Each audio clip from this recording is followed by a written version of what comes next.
are we actually headed for doom or gloom in our political space with the way the political parties are going?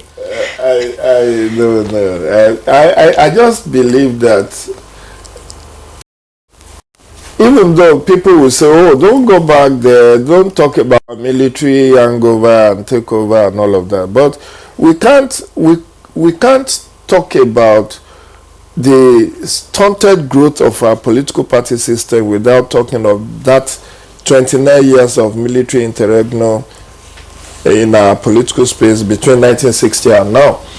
And unfortunately, our political class have not learned the right lessons, and they are falling short. In fact, I put the bulk of the blame with our governance system on the political party gladiators, particularly the dominant parties. They have not pulled their weight as is expected. And you could see that even in this outgoing year, they are bogged down by leadership crisis. Is it PDP you want to talk about, or Labour Party? Abuja just had this leadership crisis rested by the Supreme Court decision just barely 3-4 weeks ago. Abuja has been in crisis about who truly is the leader, the chairman of Abuja. Then you go to NNPP. NNPP has 2 factions as of today. The Kwakwaso faction, is it Anebo, who actually originally established the party. So you now find out that because of the internal wranglings within the political parties, particularly the opposition parties, they have not been able to form a strong, vibrant political watcher of the ruling party. So you find also that much of what they accuse the ruling party of doing, they do in their respective areas where they control levers of power. Let me use Edo and Ondo as cases in point. I was live in Edo for the September 21 elections. And part of what I saw, you have, I've forgotten how many political parties fielded candidates. But did you know that barely a week to that election, about 5 of those candidates addressed press conference and said they are stepping down for the candidate of the ruling party? And you ask yourself, the law says you cannot step down once it's 45 days to election. So where, if not that you have been compromised one way or the other, why would you step down when you know you cannot go the whole hog? So you see that all this issue of vote buying is not limited to the ruling party. It's just the purchasing power of each of them. So this one gives 20,000, this one says I can only give 5,000.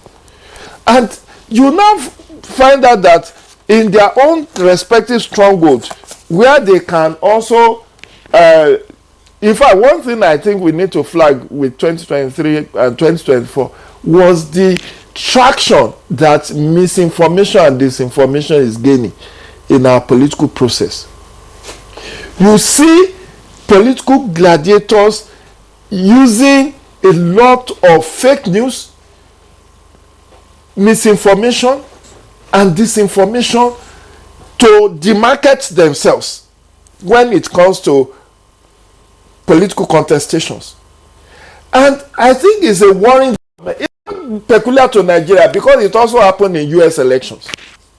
I don't know whether many of you followed it. I followed US election closely from the time that Kamala Harris emerged, and I followed it through to the night of the election itself. And I saw how they deployed a lot of disinformation, a lot of hate speeches, So it's not peculiar to Nigeria, but I think what we need to learn is that this issue of resolving our leadership crisis within the party, political party, is very important if we are going to move forward in 2025. 2, we need to also not just be rule-based, but rule-obedient. We have so many rules. We have Electoral Act 2022 that has barely seen 2 years of implementation. Yet, we are running to amend it right now. INEC itself has come up with 142 recommendations of reforms, both legal, administrative, and otherwise, that it wants to see. And I was surprised when INEC started talking about now considering to having political party registration and regulatory commission. This was since 2008 that Justice Muhammad Lawal Ways Committee has recommended this. INEC has continually rejected that provision, only accepting the Electoral Offences Commission. Now, part of their reform is, we are now willing to allow this responsibility to be taken off us. Let there be an independent commission to register and regulate the activities of political parties. So, our political party process still needs to be reformed, but I agree with Prof to an extent that no matter the kind of legal and administrative reforms we do, without attitudinal reform, without ethical revolution, we are not going to make much progress. Jide Ojo, thank you. Thank you. And again, I'd like to, take a cue from your earlier, statement about the quality of elections at the local government level. And you talked about that, and you also referenced the issue or the situation in Abia State, with the quality of elections. And that, relates to the credibility of the electoral process. And we know what happens to, credible elections if they are not credible. Of course, you will have a lot of, electoral issues, disputes, and litigations